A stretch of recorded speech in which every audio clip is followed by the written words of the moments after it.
first, and then you can all be silly. Thank you. Okay, we can get rolling. Fire. Let's the milestone success of, you talk about Ronwin and what he's achieved. Umelela has been part of SuperSport for quite some time. You allude the fact that you've got somebody who has 300 caps coming from the academy, which we hardly find these days. I think that's an excellent question, one of the most observant and more sensitive questions I've been asked, to be honest. So well done for that question. I think what we're going to be doing is putting together a documentary for Ronwin, which will screen on TV, documenting his pathway with some key interviews and the process along the way.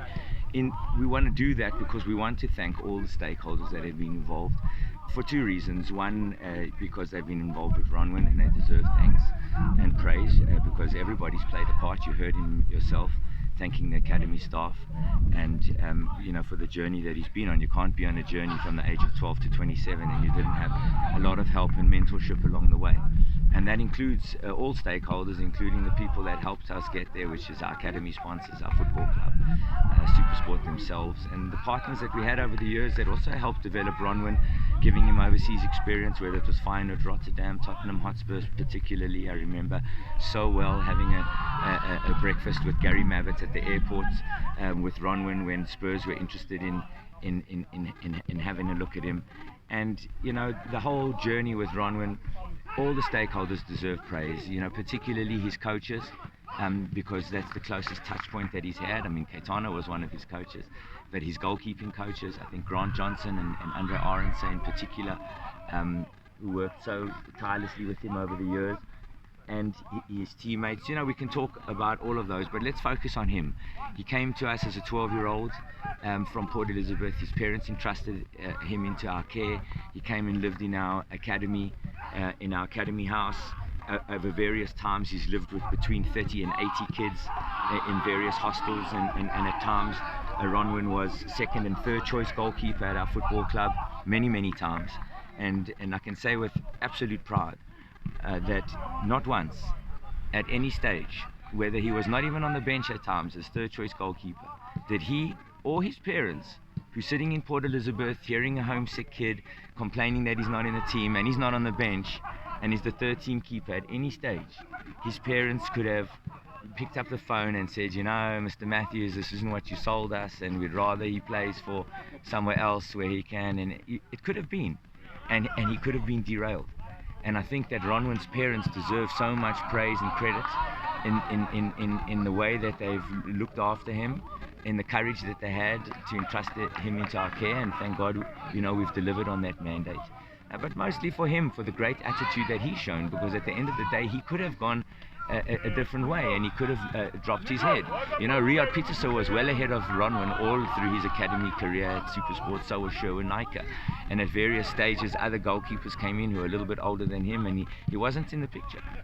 But he's been there and he's hung in there, and he's seen off the likes of Rowan Fernandez, and he's fought off George Chigova, and he's fought off Riyad Peterson again, and he's fighting off Buffalo and Washington. I mean, you know, Wash is an international goalkeeper. So I think that the battles that he's fought have helped him be where he is today, to overcome a disastrous debut for the national team, to have some of the hardships. If you know, no one wants to go and get 5 in your first game, but the character that he's shown, and certainly for us as a team, the penalties, the leadership at the back, his distribution. I mean, when Ronwin joined the club, he could barely kick a ball, and today he can ping a pass in any direction, flat, you know, far, high. His distribution's exceptional, and he deserves every bit of success. He showed great work ethic, great discipline, great perseverance in the face of adversity. He lost his brother in 2010, and he wasn't afraid to be vulnerable and lean on people in the academy, and you know, take mentorship, guidance, and love where it was offered. And it makes him a pretty special guy, you know, and a great example, I think, of a footballer who's prepared to embrace family values. We found in our football club over the years, the most successful people and the ones that have captained our team some of them are here today, like Tabo September as part of our coaching staff. Some have been part of our coaching staff before, like Ricardo Katza. But we found that the most successful of all the Andre Aronses, you know, when they have, if you have a good family life and you keep things simple, then things go well. And for us, Ronwin has been like that with his wife and his kids and his family. Got great family values. He's an exceptional young man, and we really look forward. You know, he's only 27, and at his age as a goalkeeper, 27 is nothing. I signed Calvin Marlin when he was 27. Signed him when he was 27. You know, we're getting Ronwin here at the age of 27. He really could go on to be the most exceptional achiever in South African goalkeeping history. He's over 300 caps already, a record caps at SuperSport, 115 clean sheets, 6 trophies at his young age. And, you know, look, obviously, just to make clear that the focus for tomorrow is about Sundowns, but, you know, we wanted to kick off what's going to be a series of announcements between now and the end of the transfer window, probably 8 or 9 extensions and renewals and stuff that's going to be announced by the football club. And I didn't feel personally that I wanted to make any more announcements or any extension, not one extension in this football club, ahead of announcing Ronwin's, because he is the flagship and he does represent, and you know, he is the quintessential role model of what we're looking for as a football club. For a young boy to come into our organization at a young age with a dream and to walk out at the top end having, you know, at least get a great opportunity to achieve that dream, whether it's being PSL Goalkeeper of the Year, whether it's playing in the PSL at all, whether it's representing your country, all of those goals, and having a good journey and having financial stability. I think that's something we're also very proud of, that we've been able to give Ronwin, and certainly with this contract now, he will have financial stability for him and his family for a long time, and he'll still have a good long stretch ahead of him. As a goalkeeper, they go forever. You know, both Andre and Grant Johnson went into their 40s with me, so you know, if Ronwin's body holds up, great, and if his body doesn't hold up, we've agreed that at any time, if injury cuts his career short, he can pick where he wants to be involved in the football club, from an administration, marketing, coaching, any point of view. The club will back him with that as well, with a guaranteed afterlife job in football, should he get injured, putting himself on the line for us. And after a 19-year commitment to a football club, we believe that he deserves that, and we wanted to make something special of that, because certainly for me, I've not seen any player in South Africa who joined the club at the age of 12 and committed himself there to the age of 31, despite many local offers to come and scoop Ronwin away from clubs that could pay him much more than I could pay him. But he stayed with me for less money, at least 3 times, and for that reason, the club and the board and everybody at the club felt that we need to step forward and show that loyalty must be matched with loyalty, and that no player should scratch his head and think, you know, if I stay too long at SuperSport, I might have missed out somewhere else.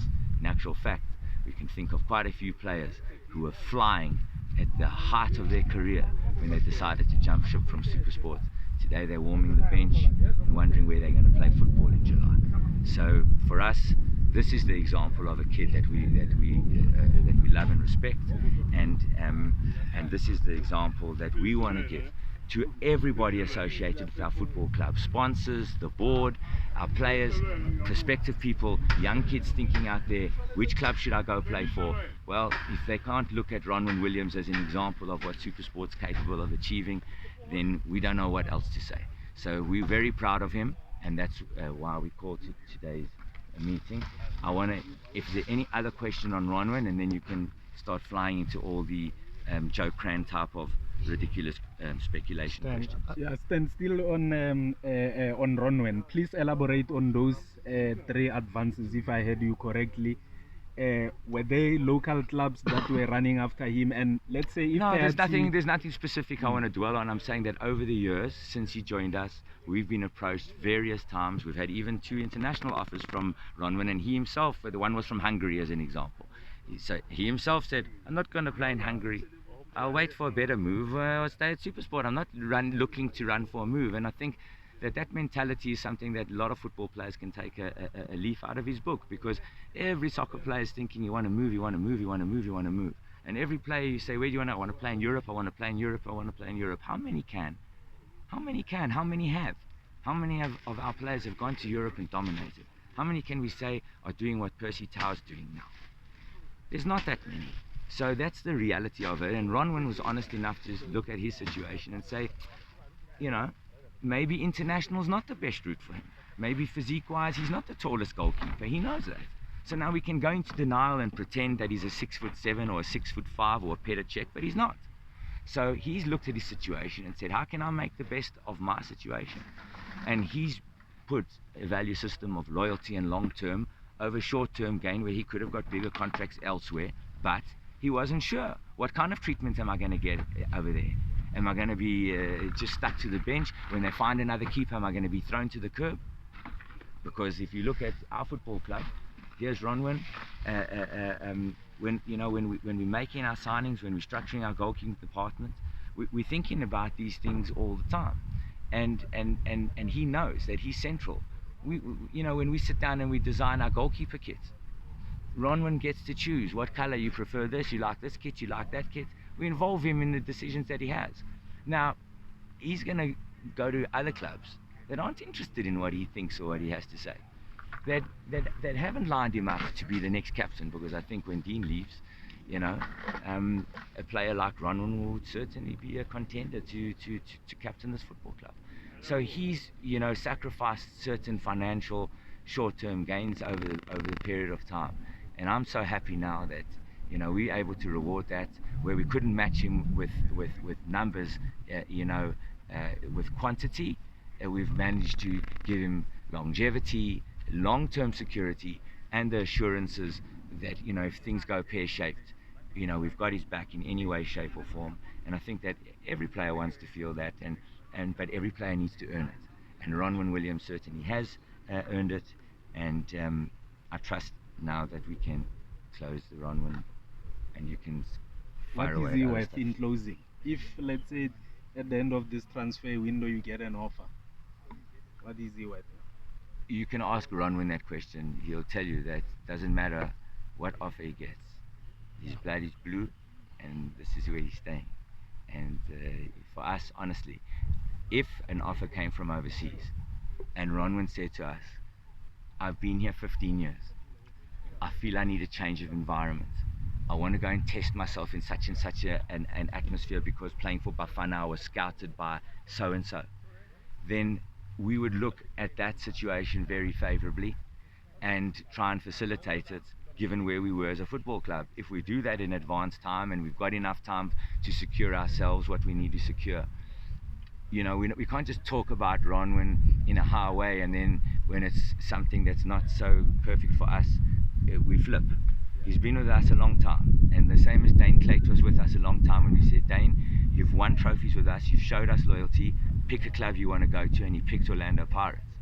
So those principles and philosophies at SuperSport have not changed. I have the same chairman, I have the same board, and we have the same backroom staff, and we have the same value system.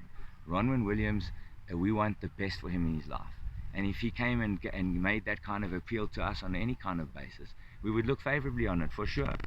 We would try and hang on to him. We would make it as difficult as we could for him to leave. But if he wanted to leave for reasons that weren't financial, which is why he stayed, because he hasn't stayed with me for financial reasons. I can assure you that Ronwin's had 2 better offers than mine over the years. But where we've stretched and where we've given him 5 years, because I couldn't afford to give him what other clubs were offering him over 3 years. But they wouldn't give him 5 years. So I have to play my cards the way I have to play my cards. If I can't give quantity, if I can't give the quantum, then at least I've got to try to find other ways. And those ways have been looking after the player really, really well, like we do all our players, but he knows it since he's 12.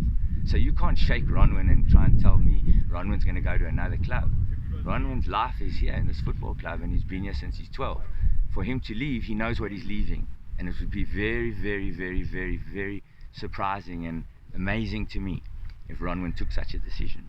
You said when Dean leaves, what's the situation with his contract? Well, at some point he's going to leave. Obviously, we're all trying to convince him to stay for an extra season, but we also gave him a commitment that when he was ready to go back and start a family and do his things, that we would respect that, and we are going to respect that. So when Dean tells us, I've given him time, we're not in a rush, we're not going to fall out of love with him. Any time between now and the 31st of August that Dean wants to stay at SuperSport, we will make a plan. But for now, we're planning on him going back to start a family with his wife. But the door is open, and any time that I just see his name come up on my phone, then I know, no problem, I can pick up the phone, and he might have changed his mind. But as we are now, he's going, and but we're not worrying about that now. We've got 12 games in the league, and we want to go, and we want to give each and every game our best, including Dean.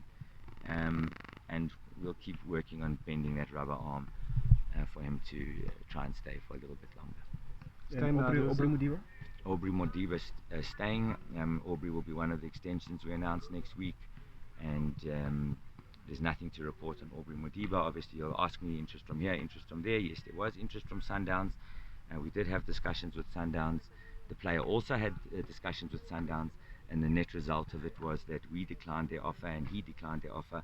So there's no more talk of Aubrey Modiba going to Sundowns. He's committed himself to an extended contract, so Aubrey will be with us for another 4.5 years. And Lucky Mohomi, there's been Lucky Mohomi is not coming to SuperSport United. Thabo Mnyamane is a SuperSport United player. His contract is coming up at the end of the season. Yes, he's had a lot of injury problems, and we're going to give him time to come right. He started to come right. He's playing. He's back on the field. He scored a goal the other day against Highlands.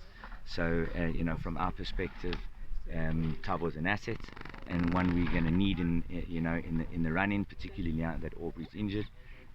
So there's nothing to report on Thabo Mnyamane, and please God, he can get through the second half of the season well, and then he'll be playing for us again next year. Mahlatsi has been sensational for Amatax. 9 goals in 6 starts. Are you looking at probably having him back? I do have a recall clause on Mahlatsi, but in all fairness, he's not going to play in this team right now. So the best thing that we could do for him is to leave him there to carry on scoring goals and enjoy his football and get game time. There's no use to bring him here where he's competing against Modiba, Ruziki, Lungu, Mahachi, Mnyamane. He's not there yet, and he's a young boy, and it's not fair to expect him to be there. So he needs time, and he'll get that time with us. He's a skillful and talented player, but if we're going to make a big fuss of him and push him ahead too quickly, then he's going to hit stumbling blocks like Sipho Mbuli hit.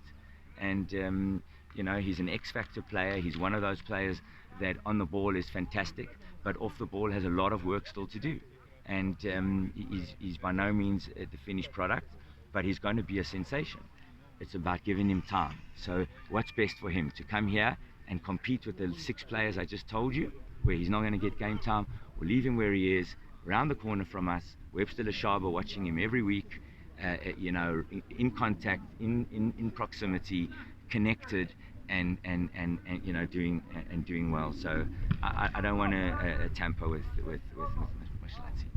Dean Ferman is going to be the captain in the midfield, same way Tolongane did. Manager has also left. In the midfield, there's only Tebogo Mukwena and the youngster who is number 12, Jamie Webber, who are perhaps natural central midfielders. Are you planning to rope someone in? Well, we've got Wayiswa, and you haven't seen him yet, so once you've seen Wayiswa, then you'll tell me what I need to rope in. After that, we have Jesse Don, a youngster that you haven't heard of, just the way you hadn't heard of Luke Fleurs before this season. But Luke Fleurs has played 6 starts, and we've got 5 clean sheets, and he's 19 years old. So I don't see, many 19-year-old centre-backs debuting for PSL clubs and having clean sheets. So we're happy that we feel we've got our judgment right there. So from a midfield point of view, we back ourselves that when Dean leaves, we'll get our judgment right, and the right player will come in to replace him to make the club successful. We're not a one-man team. We never have been, and we never will be. Stan, in terms of the expectations, SuperSport United this season, I mean, what will be your realistic target now, looking at how the race is unfolding? Realistically, I think that we're in a race for fourth with.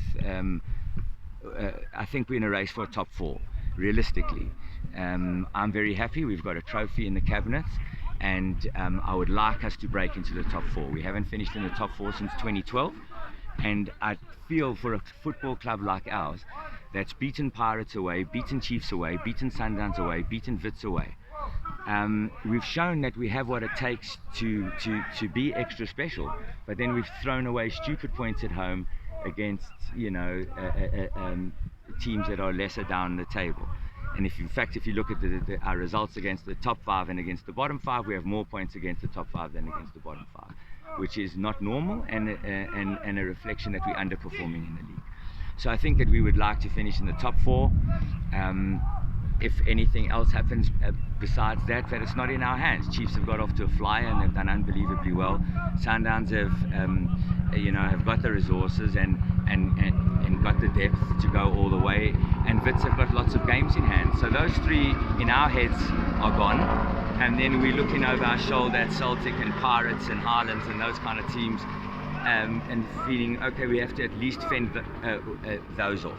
And if we can fend off Pirates, or maybe surprise one of Wits or Sundowns, that has to be our target. So it's got to be game by game. If we beat Sundowns tomorrow, then I would say maybe top three's a chance again. But I'm not putting pressure on this bunch. I've got young players sprinkled everywhere in the team. Ditlokwe is 21 years old. Mbuli, Weber and Mokoena are 22 years old. Lungu's 20 years old. Luke Fleurs is 19 years old. And then one layer up, Waiswa and Aubrey Modiba are 24 years old. I have one of the youngest assembled squads in the league. And thank God for Clayton Daniels bringing the average age up, and Bashira. But I think that's been the case for us. We've got a beautiful blend of senior players and the mix. We are lacking a little bit in that middle phase. The Grant Kakan is 27, Ruziki 29, Mahachi 27, Ronwin 27. I would like to have a little bit more of a core of that age of player in my team. I don't want to have to spring up from striker, Bradley 31, Gabuza 31, and then Lungu 20. I'm missing, we are missing there, but I don't have the resources right now. I would like to try and bring in an additional striker, no question about it. But right now we don't have the funds.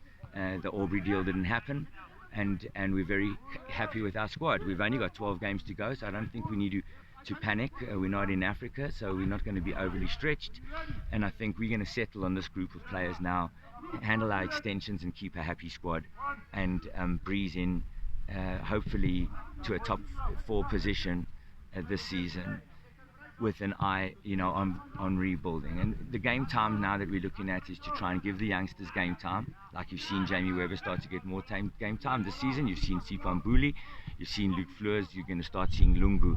Because if we don't get those guys to 1,200, 1,400 minutes, then we'll have lost an opportunity in a season where we have a cup and we're not really under massive pressure. Nobody's expecting SuperSport United to catch Kaizer Chiefs and win the league.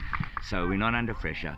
If we can start adding value by adding minutes to players that will stand us in good stead next year, then if you're asking me what do I think about next year I'd like to finish in the top three. So there's a big difference, because then it's Africa and it's a big step up as a club. But this year I think we've done exceptionally well of consolidating, and the job's only half done. We have 31 points. I think 46 points should be top 8, so that's our next target, and we can't take anything else for granted. We've learned the hardest way of all teams, that you can be smiling and styling and have 3 trophies in the cabinet in 17 months, and when you look over your shoulder, you're fighting for your life. So we take nothing for granted, point by point, game by game. The end goal for us right now is 46 points to make sure that we're definitely going to be participating in the top 8 to defend our trophy. And then when we've got that, we'll try lock in the top 4, like I said. And anything above that is a bonus for us this season. But next season, with this group of players, if Dean Furman stays, I don't see why we shouldn't be expecting us to finish in the top 3.